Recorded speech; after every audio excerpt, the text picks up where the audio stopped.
گئی تھی۔ آج کی اس ویڈیو میں آپ سے جب نمازی اپنے گھر سے نماز کے لیے چلتا ہے یا مسجد میں داخل ہوتا ہے تو مسجد میں داخل ہونے کے اور نماز پڑھنے کے لیے نکلنے کے جو آداب ہے وہ آداب آپ کے سامنے رکھوں گا، اور یہ ایک بہت ہی اہم بات ہے، آپ دھیان سے سنیے اور اس کو اپنے دوستوں تک پہنچانے کی کوشش کیجیے۔ اللہ کے نبی صلی اللہ علیہ وسلم نے فرمایا ہے اذا سمعتم الاقامہ، کہ جب تم اقامت سنو نماز کی، فامشوا الی الصلاۃ، تو فوراً اسی وقت جیسی اقامت سنی فوراً اسی وقت نماز کے لیے چل پڑو۔ فامشوا الی الصلاۃ وعلیکم بالسکینۃ والوقار، اور تمہارے اوپر چین و سکون کے ساتھ، وقار کے ساتھ، اطمینان کے ساتھ نماز کے لیے چلنا لازمی اور ضروری ہے۔ ولا تسرعوا، چلنے میں تیزی یا دوڑنا یہ سخت منع ہے، خبردار تیزی کے ساتھ دوڑ کر نماز کے لیے مت آؤ، کیونکہ یہ شخص جو نماز پڑھنے جا رہا ہے جب اپنے گھر سے نماز کے لیے نکلے تو نمازی کے لیے ضروری ہے، لازمی ہے کہ وہ حدث اصغر اور اکبر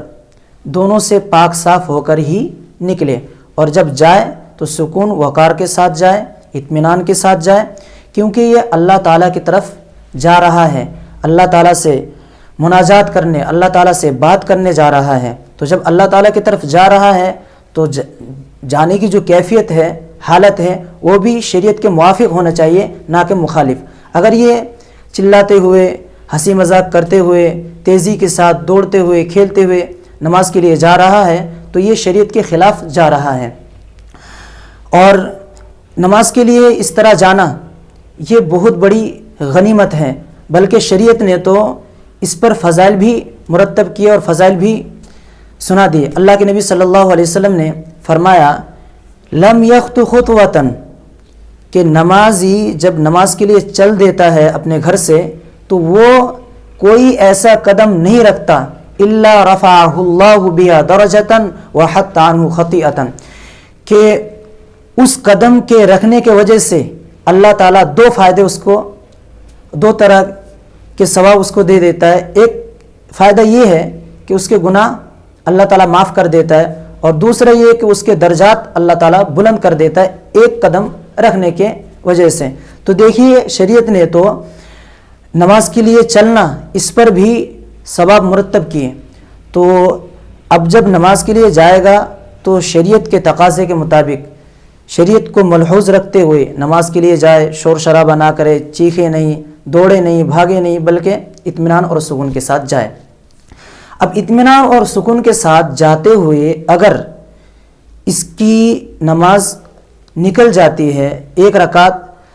تیزی کے ساتھ جانے کی وجہ سے، جہاں اس کو 3 رکعت امام کے ساتھ پا سکتا تھا وہاں پہ 2 رکعت ملتی ہے یا 1 رکعت مل جاتی ہے، تو کوئی اس میں حرج کی بات نہیں ہے۔ کیوں؟ اللہ کے نبی صلی اللہ علیہ وسلم نے فرمایا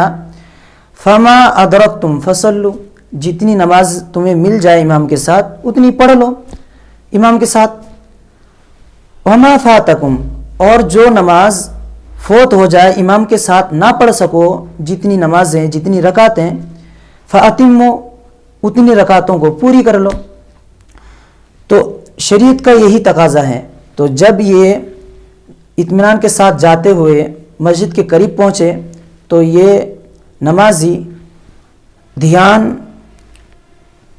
رخ مسجد کی طرف کریں، اور سب سے پہلے دائیں قدم کو رکھتے ہوئے مسجد میں یہ داخل ہو۔ جب مسجد میں داخل ہوگا تو بسم اللہ کہے گا، بسم اللہ کہنے کے بعد والسلام علی رسول اللہ، پھر اس کے بعد یہ دعا پڑھے گا اللہم اغفر لی ذنوبی وافتح لی ابواب رحمتک، اے اللہ میرے گناہوں کو، خطاؤں کو معاف فرما اور اپنے رحمت کے دروازے میرے لیے کھول دیں۔ پھر اس کے بعد ایک دوسری روایت میں یہ دعا بھی ثابت ہے اور اس کے بڑے فضائل بھی ہیں۔ اللہ کے نبی صلی اللہ علیہ وسلم نے فرمایا کہ کوئی شخص اگر مسجد میں داخل ہوتے وقت یہ دعا پڑھ لے تو شام تک شیطان سے وہ محفوظ ہو جاتا ہے۔ وہ دعا یہ ہے اعوذ باللہ العظیم وبوجہہ الکریم وسلطانہ القدیم من الشیطان الرجیم اعوذ باللہ العظیم و بوجہہ الکریم و سلطانہ القدیم من الشیطان الرجیم. بہت ہی آسان دعا ہے. اس دعا کو بھی پڑھ لے تاکہ دن بھر اگر یہ صبح کو پڑھتا ہے تو دن بھر شیطان کے جو شر ہے اس سے محفوظ ہو جاتا ہے، شیطان سے. ایسی شام کے وقت اگر داخل ہوتے وقت پڑھتا ہے، بلکہ جب بھی داخل ہو یہ پڑھیں، اور اگر شام کے وقت پڑھتا ہے تو صبح تک شیطان سے یہ محفوظ رہتا ہے. اور جب یہ مسجد میں داخل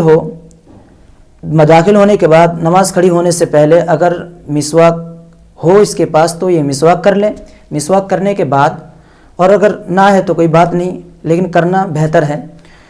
اس کے بعد یہ اعتقاد کرتے ہوئے کہ میں اب اللہ تعالیٰ کے سامنے کھڑا ہوں اور اللہ تعالیٰ سے